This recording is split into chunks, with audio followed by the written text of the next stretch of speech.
ওই কাপ আর জলের ম্যাজিকটা বন্ধুরা। এর ভেতরে দেখতে পাচ্ছেন কিছুই নেই, চালাকি করা নেই এর ভেতর। এটা যেরকম আছে সিম্পল যেরকম থাকবে। আমি এটা দিয়ে দেখাচ্ছি, আপনি কাগজ কাঁচি দিয়ে কেটে দেখাতে পারেন, মানে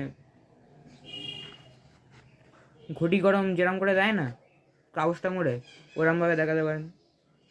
আচ্ছা, গ্লাস আমার কাছে দুটো লাগবে। এই যে আমি যখন লোককে দেখাচ্ছি একটা গ্লাস আছে, কিন্তু একটা গ্লাস নেই, দুটো আছে। এরম ঢেকে ঢুকিয়ে দিলাম। তারপর হালকা করে মনে পড়লো আমি ওটা ইচ্ছা করেই করেছিলাম। একটা গ্লাস ভেতরে চলে গেল। তারপর বললাম, ও না, গ্লাস তো গায়েব করবো না, আমি তো এর ভেতরে জল ঢালবো।